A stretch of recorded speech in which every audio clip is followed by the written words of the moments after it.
It's not always easy to watch. I think anybody who's been in this position understands that.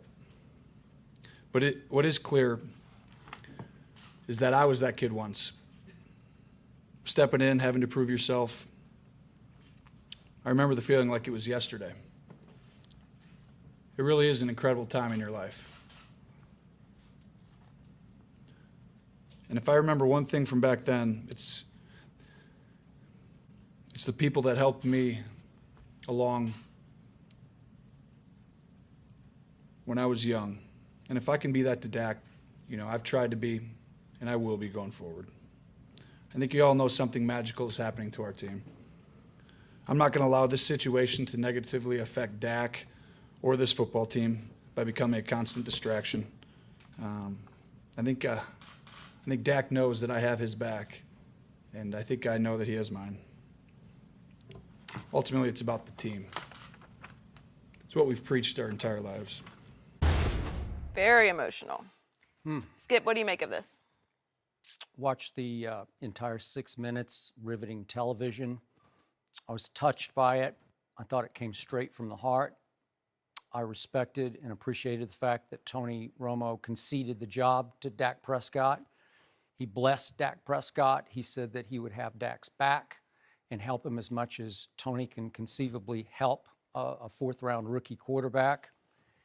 And in the end, I felt sympathy for Tony Romo, but only to a point, which I will explain in just a second.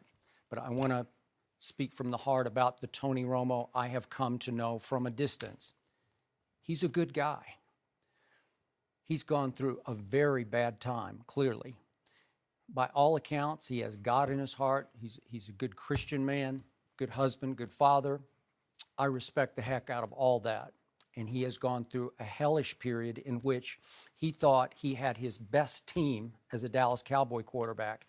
He thought he was poised to be the man and that Dallas would be, once again, his city as he returned from injury in the third preseason game. And as we all know, he lasted 3 plays. And then the doctors changed his prognosis from 3 to 4 weeks to 10 weeks. And so he was forced to sit or stand on the sideline and watch this kid from nowhere become the man on the team and take over the city of Dallas and Fort Worth. And it tore Tony apart, and it should have, and I feel for that. But here's the point Tony might not be able to grasp at this moment in his career at age 36. This is not personal on the part of Cowboy fans. I am one, and I'm going to speak just as a Cowboy fan. I've appreciated all that Tony Romo has done for this team. I appreciated the fact that he made a going away video for me when I left ESPN. And he mentioned in the video, I have not always been a supporter of Tony's because it took me a long time to come to believe in Tony. It wasn't until 2014 that I did. And obviously he wasn't there much last year in 2015.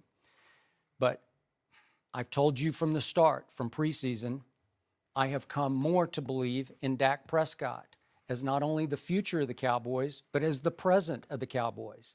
And Tony's going to have to understand that this is just, so to speak, business. This is fandom business. This is, we all just want to win, and unfortunately, at the expense of Tony Romo's stature in Dallas, Texas, we all want to win. And I respect him. I get that he still has a future somewhere else in this league. But I'm going to tell you what my fear is, and I'm going to stand by my guns on this. The reason I can't have all that much sympathy for Tony, I still believe with all my heart and soul that Dak Prescott is one bad rookie game away this Sunday.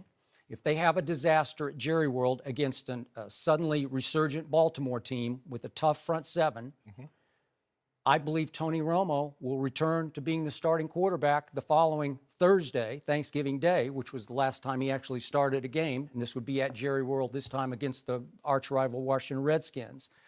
I'm going to say it again. It was no small thing to me that this past Saturday, Tony Romo accompanied Jerry Jones to watch Jerry's grandson play football on Saturday while the team was flying, obviously, to Pittsburgh.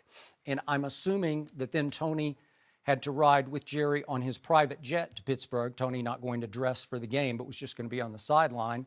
That's no small thing to me. That's how close these two are. And as you keep pointing out, and I have brought up many times on this show, just a week ago, Jerry Jones spoke about how he would have a regret if he did not win a Super Bowl with Tony Romo as his quarterback.